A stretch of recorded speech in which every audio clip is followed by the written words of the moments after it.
Hello అండి. బాగున్నారండి అందరూ? మీరంతా బాగుండాలని మనస్ఫూర్తిగా దేవుడిని కోరుకుంటున్నానండి.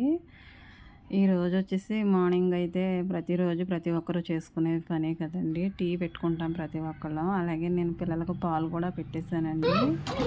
ఈ టీ తాగిందే ఏ పని కూడా చేయబుద్ధి కాదు.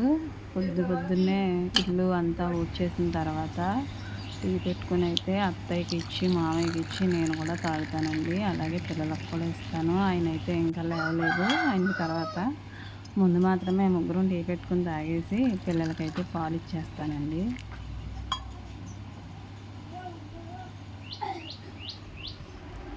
ఏ అమ్మా టీ అనిపించు.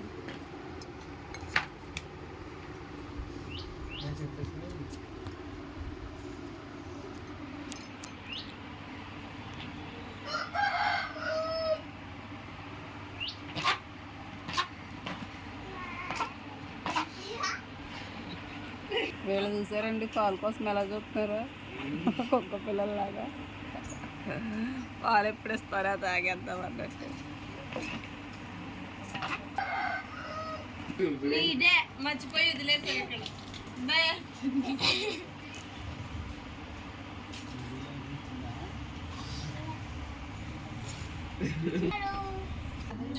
ఇదైతే నా కోసం అండి, నేను తాగుతాను.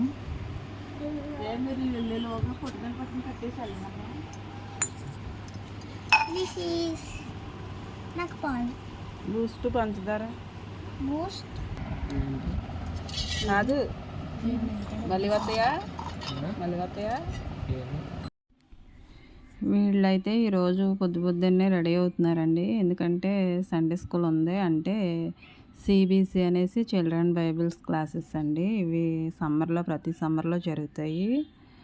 అవి ఇప్పుడు జరుగుతున్నాయండి. వీళ్ళని పంపిస్తాను నేను. వెళ్తారు, పాలు తాగేశారు. స్నానాలు అయిన తర్వాత అయితే ఏ అన్నమో టిఫినో ఏదో ఒకటి తినేసి అయితే బయలుదేరతారండి. ఇక హ్యాపీ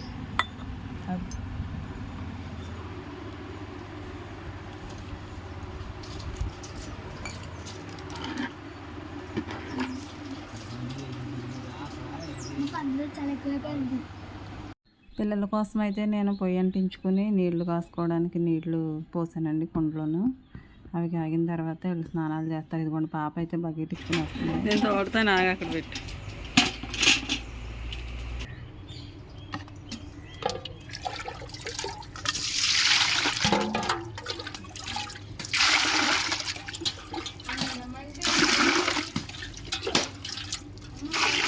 ఓ అందం అంటేనా?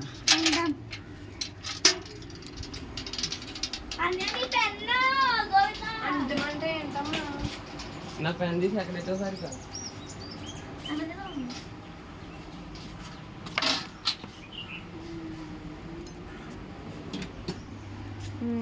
అంటే ఏంటి? అడ్డమా నిలువు అండం కాదు, అడ్డమా. ఇదేంటి? నేనైతే కూర కోసం అనేసి పచ్చెనగపప్పు అండి. ఇది పచ్చెనగపప్పు శుభ్రంగా చెరిగేసుకుని గిన్నెలో పోసుకున్నానండి. ఇది నానబెట్టుకుంటాను కాసేపు. ఇప్పుడు ఏంటోనండి పచ్చెనగపప్పు అస్సలు ఉడకట్లేదు. పెసరపప్పు కానీ కందిపప్పులు ఏదో ఉడుకుతున్నాయి. కుక్కర్ లేకపోతే ఇక అంతే. ఇది నానబెట్టుకుంటున్నానండి వండడానికి. కుక్కర్లో కాకుండా మామూలుగానే వండుతానండి. అందుకని నానబెట్టాను, త్వరగా ఉడికిపోద్ది అనేసి. వైటి ఇది మా గోరపల్లేనండి. ఎంత పిలిచినా పలకట్లేదు చూడండి.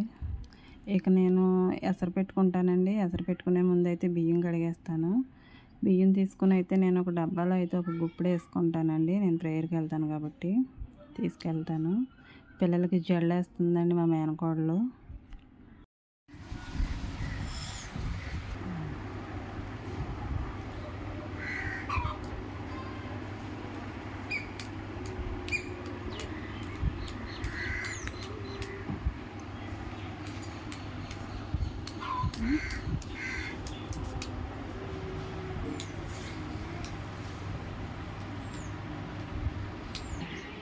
స్నానాలు అయితే అయిపోయినాయండి. పిల్లలకి ఎసరు పెట్టుకున్నాను. బియ్యం కూడా కడిగేసి ఉంచుకున్నానండి.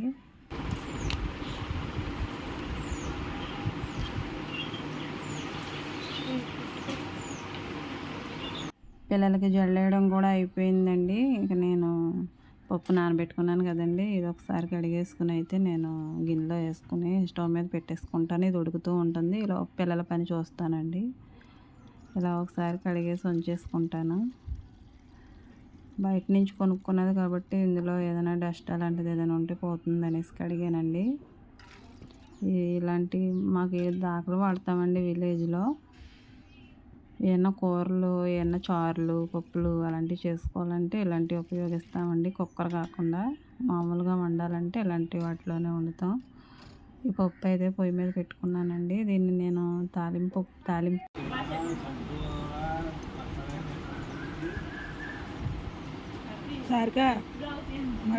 పిల్లలకైతే అన్నం పెట్టేశానండి. మామయ్య కూడా తినేస్తున్నారు, ఆయన పొలానికి వెళ్తారు. పిల్లలేమో సండే స్కూల్కి వెళ్తాం కోసం వీళ్ళు కూడా తినేస్తున్నారు. ఇక బయలుదేరిపోయారండి సండే స్కూల్కి. వీళ్ళు వెళ్ళే ముందు అయితే నేను చిన్నప్పటి నుంచి కూడా నేను ఫోటో తీసుకుంటానండి. అది నాకు అలవాటు. ఫోటో తీసుకుని ఏ బట్టలు వేసినా కానీ ఫోటో తీసుకుని స్కూల్కి పంపించడం, ఫోటో తీసుకుని సండే స్కూల్కి వారం వారం తలస్నానాలు అవి చేయిస్తాం కదండి. కొంచెం క్యూట్గా ఉంటారు. చిన్నప్పటి నుంచి అదే అలవాటు అయిపోయిందండి. ఇప్పుడు కూడా ముగ్గురిని ఒకే చోట నిలబెట్టి అలా ఫోటో తీసుకుంటాను. వెళ్ళిపోతున్నారండి. వాళ్ళ టైం అయిపోయింది, అమ్మ నువ్వు ఫోటోలు తీసేస్తున్నావు మమ్మల్ని, టైం అంతా వేస్ట్ అయిపోతుందని మా అబ్బాయి అనుకుంటూ వెళ్తున్నాడు. వీళ్ళైతే చర్చికి వెళ్ళిపోతున్నారండి. ఇక నేను ఆపేసిన పనులు ఉన్నాయి కదండి, అవి చేసుకుంటాను. ఎసరు కాగిపోయింది అనేసి బియ్యం అయితే ఎసట్లో వేసేసానండి. అది చూసుకుంటూ పప్పు కూడా చూసుకుంటాను.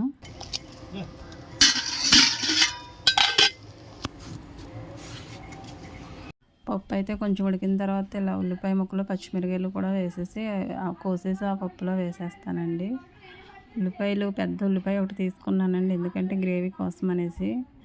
ఇది నేను పప్పు బాగా కాకుండా మెత్తగా కాకుండా బాగా గట్టిగా కాకుండా ఉంటుందండి, బాగా ఉడుకుద్ది. ఉల్లిపాయలు ముందే వేసుకుంటే కొంచెం బాగా ఉడుకుద్ది అనేసి నేను ఉల్లిపాయలు ఇలా కందిపప్పులోనైనా ఫస్టే వేసేస్తానండి. అన్నం ఉంచేసాను. అలాగే ఈ పప్పులో ఈ ఉల్లిపాయలు, పచ్చిమిరకాయలు కూడా కొద్దిగా ఉడికినాయండి. తర్వాత టమాటా ముక్కలు కూడా వేసేసి తిప్పేస్తానండి. తిప్పుకొని మూత పెట్టేస్తాను. ఇది ఇలా కాసేపు మగ్గిన తర్వాత అయితే నేను చింతపండు రసం, ఉప్పు, కారం, పసుపు అప్పుడే వేసుకుంటాను. ఇప్పుడైతే అవి ఏమీ వేయకుండా ఇవైతే మగ్గనిస్తానండి. ఇలాగా ఈ పప్పు ఒకసారి వండుకుంటే మళ్ళీ మళ్ళీ తినాలనిపిస్తుందండి. నాకు పెళ్ళయిన తర్వాతే ఈ పప్పు అలవాటు అయిందండి. అంతకుముందు అయితే అమ్మ చేసేది కానీ దేంట్లోనన్నా వేసేదండి. ఇలా అయితే వండలేదు. దీన్ని మొలపప్పు అనొచ్చు, ఇంకా పచ్చెనగపప్పు తాలింపు పప్పు అంటారండి మా వాళ్ళు పిల్లలు. ఇంకా ఇదైతే ఉడికిపోయింది. అందులో చింతపండు రసం వేసేసాను. అలాగే కొంచెం పసుపు, కారం, తగినంత ఉప్పు కూడా వేసుకుని ఇక తిప్పేసుకుని అయితే నేను ఇది మరగపెట్టుకుంటానండి. ఈ పప్పులు ఇలా వండుకుంటే మనకి చిమిడిపోయినట్టు అవ్వవండి, బాగుంటాయి. కుక్కర్లో పెట్టేస్తే ఎక్కువగా ఉడికిపోయి మనకి కందిపప్పులాగా అయిపోతాయి. ఈ పప్పు కందిపప్పులాగా అయితే అంత బాగోదండి, ఇలా బద్దలాగానే ఉండాలి. ఇలా మనకి పప్పుతో మనకి అన్నంలో వేసుకుని తింటే చాలా బాగుంటుందండి, చపాతీల్లోనికి. అలాగే ఇంకా ఏమన్నా రోటీలు అలాంటివి ఉంటాయి కదండి, వాటిలో కూడా ఈ పప్పు బాగుంటుంది. ఇంకా గిన్నెలండి ఇవి అత్తయ్య పొద్దున్నే ఒకసారి తోమేశారు. ఇవన్నీ నీళ్లు వాడిపోయిన తర్వాత నేను స్టాండ్లో సర్దుకుంటాను. నీళ్లు వాడే వరకు అయితే ఇందులో ఉంచుతానండి, ఈ చిన్న స్టాండ్లో. ఇవన్నీ తీసుకెళ్ళి అయితే నేను సర్దుకుంటానండి. పప్పు పక్కన మరుగుతూ ఉంటుంది. అన్నం ఎలాగో వంచేసాను కదండి, ఇక భయం లేదు. అన్నం అలా పొయ్యి మీద పెట్టి నేను వేరే పని చూసానంటే ఒక్కొక్కసారి మర్చిపోతానండి. అలాగే చాలాసార్లు అయితే అన్నం చెముడు పెట్టేశాను.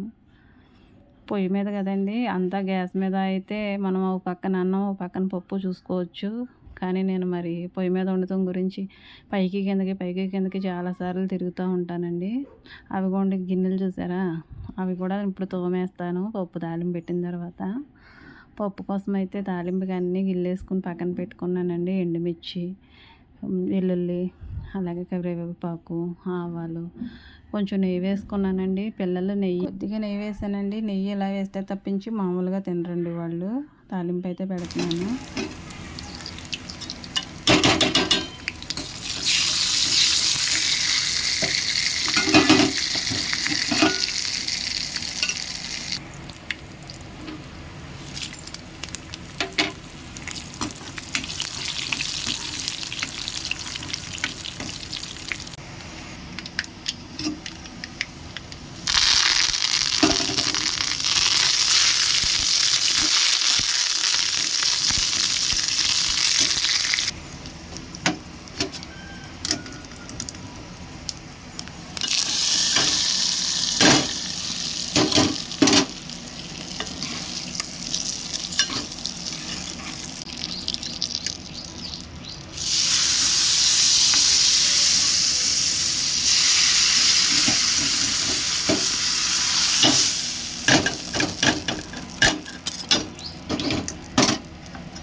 పప్పు అయితే తాలింపు పెట్టేసానండి. ఇలా పప్పు కానీ చేసుకుంటే చాలా బాగుంటుందండి. అన్నంలోకి చాలా టేస్టీగా ఉంటుంది. కొంచెం మనం ఆవకాయ కూడా వేసుకోవచ్చు.